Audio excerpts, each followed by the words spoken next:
I never imagined the moment that would unravel my entire life would begin with something as ordinary as the soft clink of a wine glass in a dimly lit restaurant. 1 second, I was a husband of 37 years. The next, I was a stranger watching my wife kiss another man as if I had never existed. My name is Richard Collins.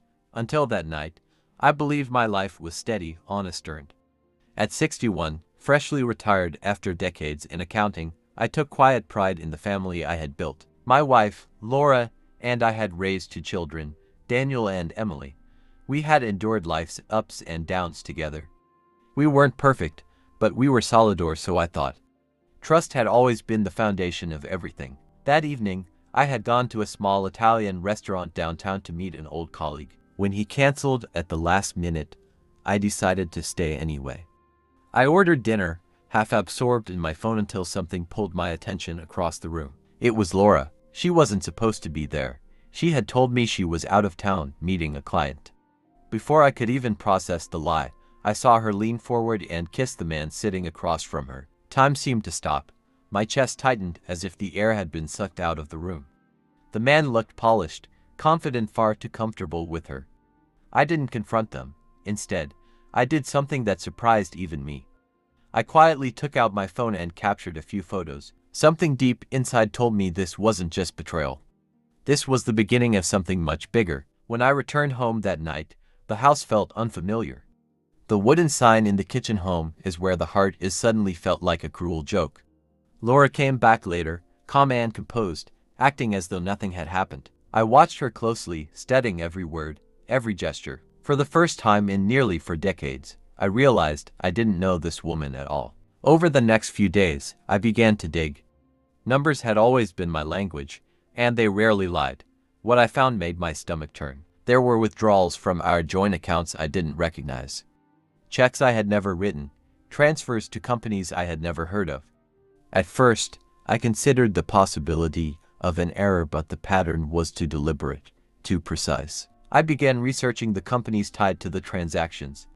On the surface, they looked legitimate, polished names, professional appearances, but they all traced back to the same downtown address. That address led me straight to the man from the restaurant. His name was Victor Hayes. He presented himself as a business consultant, but the deeper I looked, the more inconsistencies I found. His story didn't hold up. The numbers revealed a devastating truth.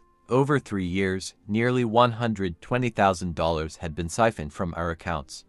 It wasn't random spending, it was structured, disguised as investments, luxury hotels, expensive dinners, spa treatments, all labeled as business expenses. It was a carefully constructed lie. Then came the worst discovery. While reviewing our tax filings, I realized my signature had been forged multiple times.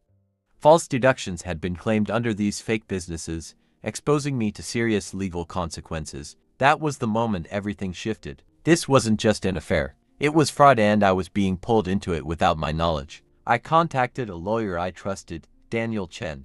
After listening to everything, his response was immediate and unwavering. Secure every document, change all passwords, and prepare for a legal fight. He made one thing very clear: I was a victim, but without solid proof, I could easily be seen as complicit. When I finally confronted Laura, her reaction chilled me more than anything else. There were no tears, no panic, no denial, just a cold, calculated calm. She tried to turn everything around on me, suggesting I was confused, that I was imagining things. Worse, she began planting seeds of doubt with our children, hinting that I might be losing my memory. That betrayal cut deeper than anything. For a time, Daniel and Emily believed her. I could see it in their eyes, the hesitation, the uncertainty. Standing in front of my own children and feeling like a stranger was one of the most painful experiences of my life. But I didn't argue with emotion. I presented evidence, bank statements, forged checks, tax records. Slowly, the truth began to surface. The turning point came during a meeting arranged with Victor and, unexpectedly, his wife, Carolyn. She told a story eerily similar to mine. Victor had a pattern.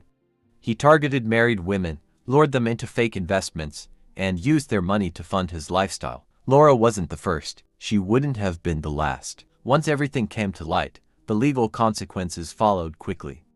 Laura eventually pleaded guilty to tax fraud.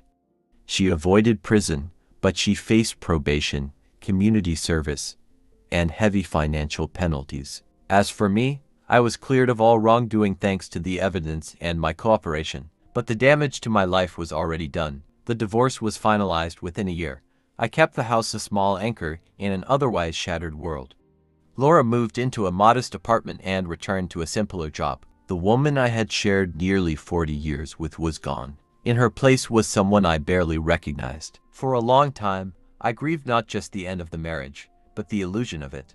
I found myself staring at old photographs, questioning which moments had been real and which had been part of the lie. It was painful, but it forced me to confront the truth I had avoided for too long. My life had been built on trust, and that trust had been broken beyond repair. Slowly, I began to rebuild. I focused on myself, on rediscovering who I was outside of that marriage. That's when I met Margaret. She was a widow, carrying her own quiet grief. There were no games between us, no hidden motives, just honesty, understanding, and a sense of peace I hadn't felt in years. For the first time in a long time, I felt steady again. Today, I am no longer defined by what happened to me. I am not just a man who was betrayed. I am someone who faced the truth no matter how painful and chose to move forward. The scars remain, but they serve as a reminder. Trust is fragile, so is life. And sometimes, losing everything is the only way to finally find something real.